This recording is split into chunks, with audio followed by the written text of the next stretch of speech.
Nicki Minaj has sat down with Erika Kirk. And for those of you that do not know, she is the widow of the late Charlie Kirk.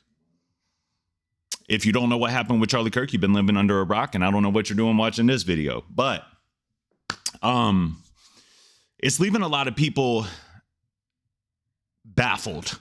It's leaving a lot of people do we live in the Matrix? It's leaving a lot of people on both sides feeling like, what is going on? This is weird. And it is. It was super weird when I was driving down the road and my wife tells me as she's sitting next to me in the car, like, no, Nicki Minaj sat down at TPUSA with Erika Kirk. And I was like, huh? It is weird. I think that we should all just start off with that. And we're going to get into it. We're going to get more specific, but it's weird. It's weird. And when weird things happen, it leaves you looking side-eyed, especially when we have so many trust issues with what goes on with the upper echelons of this world. It's weird. It's weird. It looks weird. It's a weird move. It doesn't make a whole lot of sense, especially since, if we're being honest about it, Charlie Kirk stood against everything that Nicki Minaj has stood for up until this point. So it's weird. Right? I think we can all agree on that. It's weird. But what I want to get to and what I want to talk to you guys about is the messaging that she gave while she sat down with Erika Kirk. And let's take everything at face value. Let's not look and try to deep dive. And maybe Nicki Minaj is just trying to come out and say, hey, I've changed my life. I've turned my life around. Now, in the interview or in the back and forth in the exchange, I did not hear her say anything that made me feel like she was saved by grace through faith. I did not hear anything about Christ, right? So I think that it's okay for people to have red flags, right? It's like, this is strange. I don't like the way this looks. I don't like what's going on. Charlie he wouldn't have shied away from sitting down with Nicki Minaj, but it's weird. It's weird, bro. It's weird. It's okay to say it. It's weird. And on the other side of that, the hip hop community, a lot of people in the black community are looking at the situation like she's a traitor because they didn't see the great clips of Charlie Kirk. They saw a lot of the bad or a lot of what they perceived to be bad, right? So in all honesty, they don't look at Charlie Kirk in the way that people that followed Charlie Kirk would look at Charlie Kirk. It just is what it is. I'm just giving you facts, right? And what I want to talk to you guys about today in this very video is, okay, this is what I think. Let's say this. I believe that where we are as a society in whole is the hypocrisies have circled and circled and circled to the point where nobody can make a statement or say anything without being aligned with a party. Nobody can come out and make a blanketed statement anymore. There's always layers, right, that people have to unfold and take apart. And it doesn't make sense if you say this, if you align yourself over here, and if you align yourself over there, you should stay over there. You should have nothing to do with us. Therefore, I'm a hypocrite for even having you on the show. That's what I mean by the hypocrisies have just circled and circled and circled into the point where nobody can really do anything anymore. And that's where we are as a society. And that's what I've noticed the most about this Nicki Minaj situation. Because if you take Erika Kirk out of the situation and Nicki Minaj goes on Instagram Live and says the same things that she said to Erika Kirk, I don't think that the hip hop community or the black community would have as much of an issue with it as they do with her sitting across from Erika Kirk, right? So let's call a spade by her sitting across from Erika Kirk without mentioning anything, any of the subject matter, or anything that's been talked about, or any of the conversive aspects in the elements of the conversation.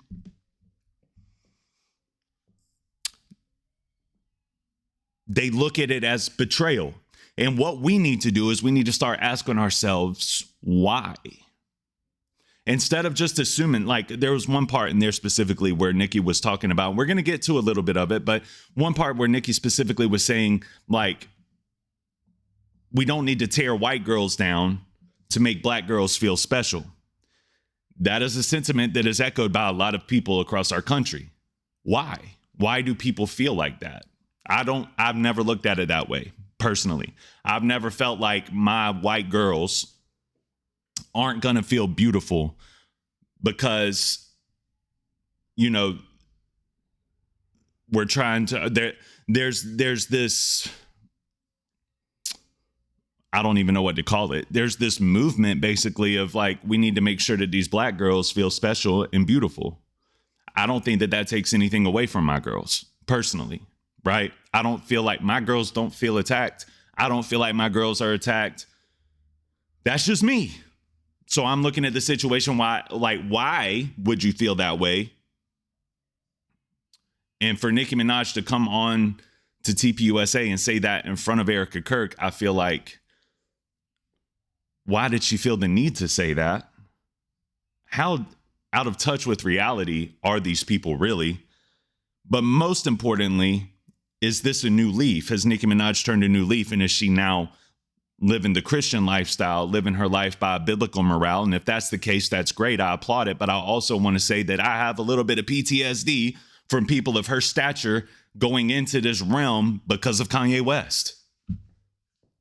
Boy, I cheered him on, man. I cheered him. I prayed for him. I prayed for God to use him as a tool and as an instrument because I'm a Christian and I want to see that. But it seems like when these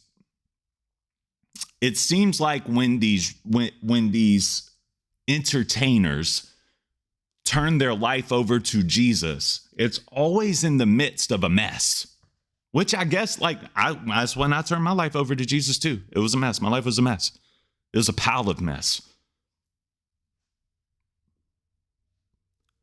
But because of what happened with Ye, which I continuously pray for, I would love to see him.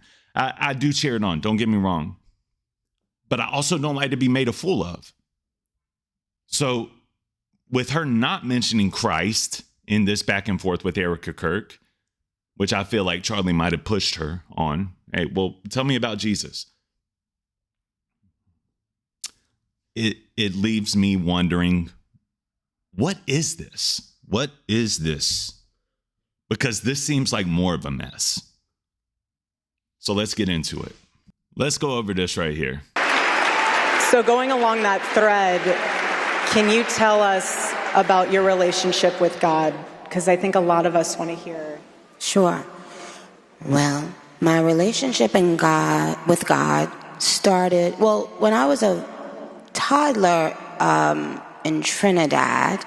My grandmother, if things got spicy in the house, like if the kids and grandkids were arguing or fighting, she would make all the little kids go in her room and make us say and say a prayer.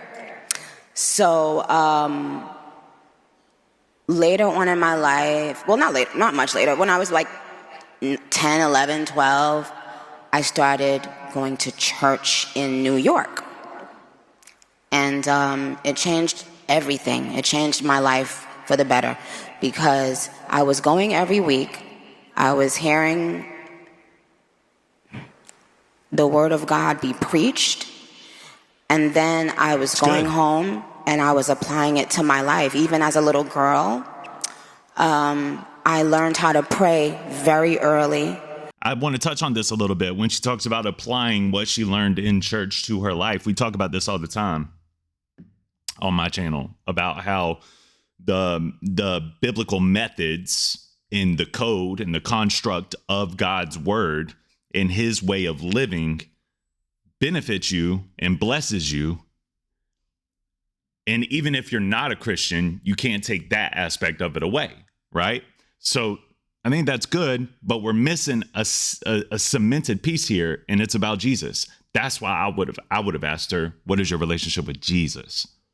But I want to let her continue this out because I do feel like it's important. I always had this faith that made people think, the kind of faith that you think a person is crazy, like, oh, please, But I yes, had that faith instinctively. Once I started hearing about... That's key.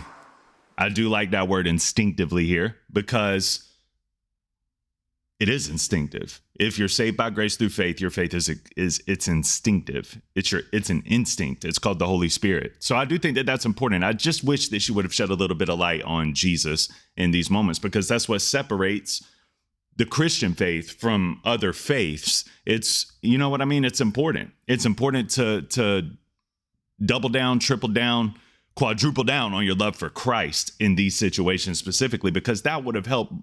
It would have helped make more sense of it to the people that are baffled by it, and to the people that are, honestly, they feel hurt and betrayed by this moment, which I don't want that. Because who she's talking about here with being like the bad guys, the bullies all throughout this, that's not the people. There's a lot of people that I feel like don't understand the situation and feel betrayed. They feel betrayed. They feel hurt. And that's what I'm trying to get to the bottom of. God and, just getting more into the Bible. I got baptized when I was about, yep. That's great. Amen. That's great. But I would like to hear about how you got saved, right? And I'm not going to harp on that too much longer. I just wanted to say that that's something that I'm looking for as a Christian in this speech, especially after everything that happened with Ye, right? I'm just being honest. So let's try to get to the bottom of a little bit. Let's try to get to the bottom of why people feel betrayed and hurt by this move on both sides. People feel betrayed by Erika Kirk's move, and people feel betrayed by Nicki Minaj's move, which leaves a lot of people wondering, what's the point of this? What are we doing? Why is this happening? Let's get to it. I mean, you're an amazing mother. What have you seen that has been a struggle for young women today? And then also, since both of us have little boys, I would love for you to also talk about the male side of that question as well. Okay, well, something that I've noticed recently is that for little girls, I think that no matter how you look, we should be trying to instill into them to be proud of how they look. Recently, in the media, it's almost been like a push to... It's important to latch on to every word. It's not just making young black children feel proud of themselves, but it's almost like doing that and at the same time telling other children not to be proud of themselves. It's very important to latch onto every word, because I'm going to tell you, as a content creator myself, sometimes words come out, pause, and it just is what it is. Like you're trying to prove a point, you're trying to say something, you're trying to make, and that's part of what makes great creators is they're great at articulating themselves. But sometimes you say the wrong thing trying to make the right point, and I don't think she did that here. I don't think she did that. I think that you have to latch on to the specific things that she says as in the, like, so she's saying, in the media, I have seen this push. That is true. In the media. It's not a right-wing narrative as much as it is a media narrative, right? And if that's where you see it, and you're disassociated from normal life, you would be inclined to believe that that's really happening. And that's why I want to shoot Nicki some bail, right? Because, like, I'm going to be honest with you, I'm a father of two beautiful girls, and I don't think anything is stunting them from succeeding in life. I don't see it. And that's because maybe I'm disenfranchised from other people. And that's why it's important when we come to the table to try to learn from each other's lives. We try to learn from what the other person is going through. And that's where you find solid ground. That's where you start meeting people in the middle. It's like when you get that when you start trying to garner the understanding of what the other person may be going through, right? As a blanketed statement, this shouldn't, if you latch on to every word as a blanketed statement, this shouldn't hurt you. But you want to know why it hurts people? Because of who she's sitting across from because of who she's there with, and because of the narrative that white girls are being trampled so that black girls can feel special and beautiful. That's a real narrative amongst the conservative community. I do not see it. I have 2 little girls. I don't feel like their beauty is being questioned or trampled so that the black girls around them can feel more special. I have never felt that way. I still don't feel that way. I'm probably never going to feel that way. I'm all about, you got to take it's our jobs as parents a lot of times. And yes, some little girls grow up without their parents, but I'm just saying I don't see that narrative as much as people might like to think that it's there. I don't see it in Southeast Georgia. I don't see it in Southeast Georgia. And before you get into, well, that's the conservative South, that's the Bible Belt. We don't know what we are, bro. We're a purple state, man. Sometimes we're blue, sometimes we're red. We lean. It depends. Depends on the situation because we're a melting pot. So I understand why people would feel frustrated and betrayed by this. But if you look at it deeper and look at it as just a blanketed statement, she didn't really say anything wrong. But the black community is feeling betrayed by this because they feel like that narrative is made up. There's a lot of people out here that are not trying to make little white girls feel unspecial so that the black girls can feel special. There's a lot of people out here that just want to make black girls feel just as special as white girls, which I agree with. And they think that that's a false narrative. What I would say to you guys is, even though I agree that I don't see it, for it to be as strong of a narrative as it is, somebody sees that somewhere. Somebody sees it somewhere. But as a whole, we are all God's children and we are all created in his image. So there's just as much beauty in the black girls as there is in the white girls and vice versa. And I do think it's a blanketed statement. Yeah, that should be commonsensical. It is commonsensical for me. It's just like, yes, it's a beautiful black girl, beautiful white girl. I pray that they get the same opportunities in life. Ugly black girl, ugly white girl, I pray that they get the same opportunities in life.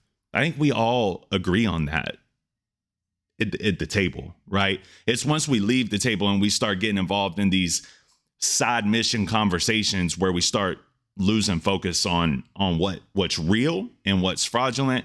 And what's weird about this whole conversation between the two of them is this feels matrixy. It feels like it's out of place and it doesn't make sense. And people are having a hard time wrapping their brains around that. But Nicki has been on not trying to take anything away from her, man, but she's kind of been on a little bit of a rampage lately. Like even before this, where, I'm a hip hop head. I follow hip hop. That doesn't even matter here. She's just been on a rampage. She's been saying a lot.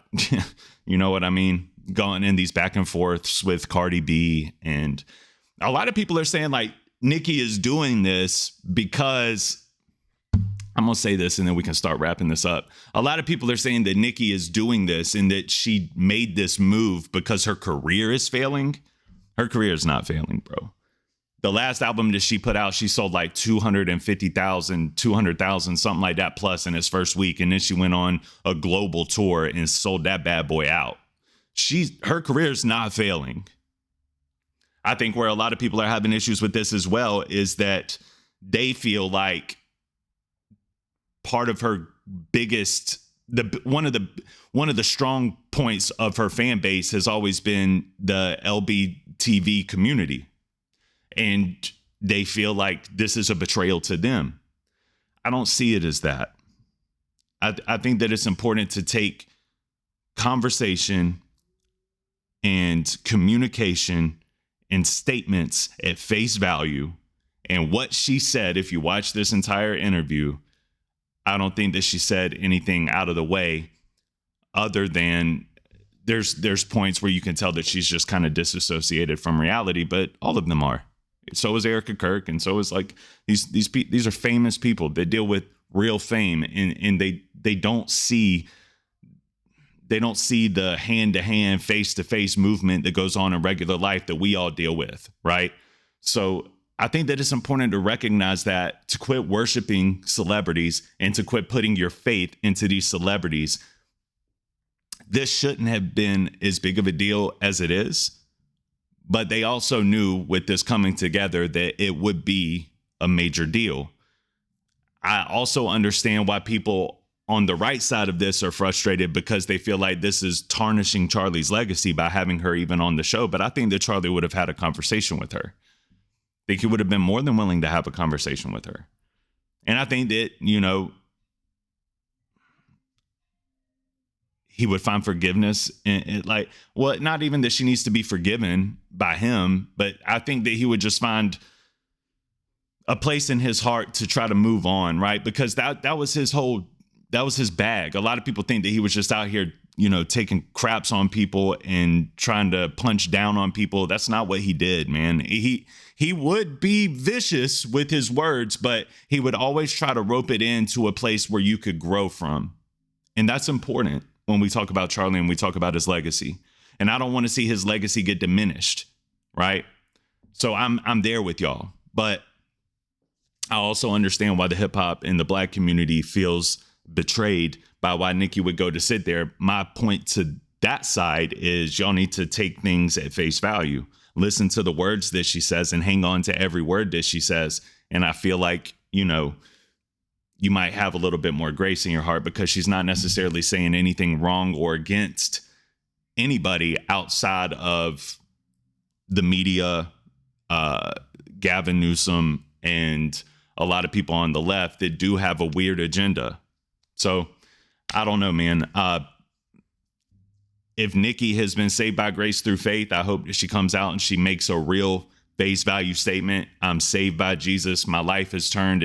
I'm transforming from the inside out, which in that case, if need be, she might even want to think about getting baptized again, because that's your public profession. That's what that is supposed to be. It's a public profession of your faith on being saved. So I would like to see that as well.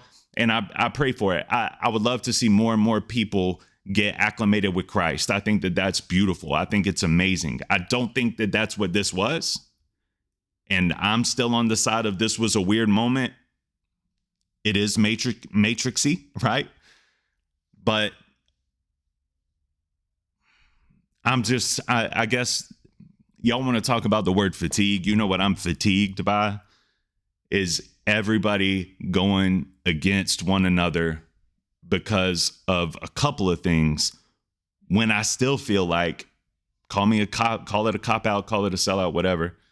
I still feel like we agree about 90% of everything, which is why we should be able to have these conversations. So at the end of the day, I feel like the conversation is great. It's awesome. And that's it. I feel like sitting down and having conversations with people that don't agree with you about that 10% or that 5% is a good thing. I think that's how we move on. I think that's how we move forward. The weird part about this interview was them acting like they've been best friends for 10 years. That's what's weird.